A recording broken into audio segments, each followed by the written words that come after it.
राजकुमारी चारुमती रूपनगढ़ के अपने महल के अंदर बैठी हुई है। बाहर एक महिला कोई जोर जोर से बोल रही है कि पोस्टर ले लो, चित्र ले लो, चित्र ले लो। राजकुमारी चारुमती ने अंदर बुलाया। उसके पास में कई अच्छे अच्छे पोस्टर बने हुए थे, भगवान शिव, भगवान विष्णु, हनुमान जी, राम जी, लक्ष्मण जी, भगवान कृष्ण। उसने हिंदू देवी देवताओं के चित्र लिए, कई हिंदू राजाओं के चित्र लिए, पृथ्वीराज चौहान, राणा हमीर, महाराणा प्रताप, अच्छे अच्छे चित्र, कुंभा सांगा के जो भी थे उसने छांट छांट के लिए। बुढ़िया की अच्छे, वो जो बुढ़ी महिला बाहर बेच रही थी उसकी अच्छी खासी कमाई हुई। तो उसने महिला ने, वो दिल्ली से आई थी बेचारी, तो उसने कहा कि राजकुमारी जब तुम इतने सारी पेंटिंग मेरे से ले रही हो तो मेरे पास एक बहुत शानदार पोस्टर है, तुम्हें ये भी खरीदना चाहिए और बड़ा पोस्टर है, तो दिखाओ। तो उसने एक बड़ा सा पोस्टर दिखाया। तो राजकुमार मुझे ये कौन है, ये तुम्हें पहचाना नहीं?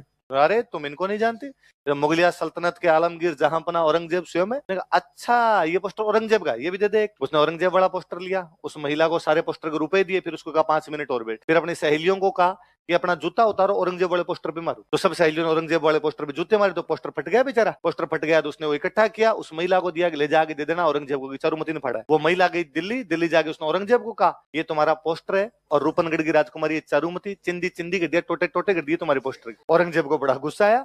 औरंगजेब ने हाथों हाथ रूपनगढ़ की लैंडलाइन पर फोन मिलाया, इतनी तारीख को इतने बजे मैं बारात लेके आऊंगा, चारुमती से ब्याह करना है। सीधा डायरेक्ट फरमान ही सुनाया उसने। रूपनगढ़ वालों की क्या औकात के औरंगजेब को मना करे।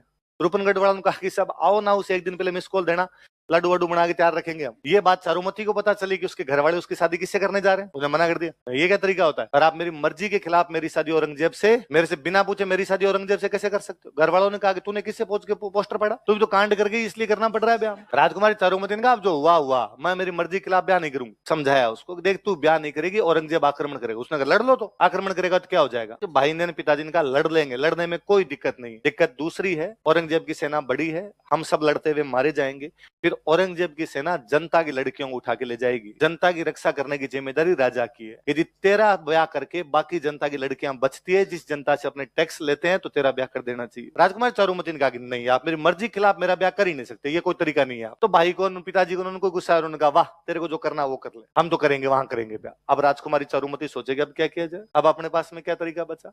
और उसे याद आया कि दिन टीवी पे एड आ रहा था यदि किसी राजकुमारी से जबरदस्ती शादी की जाती है तो toll free number, helpline number पे कांटेक्ट करें।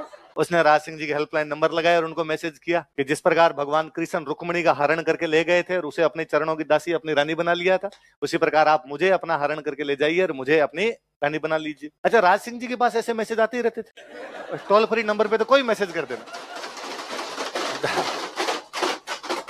राज सिंह जी ने पहले डीपी चेक की राज सिंह ने लगा ये ठीक, इंस्टाग्राम आईडी वगैरह चेक की होगी पूरा। राज सिंह जी ने वापस मैसेज किया कि शादी का दिन, तारीख, समय मुझे लिख के भेजो, बाकी मैं देख लूंगा। चारुमती ने कहा भाई इतनी तारीख को ये होने वाला है।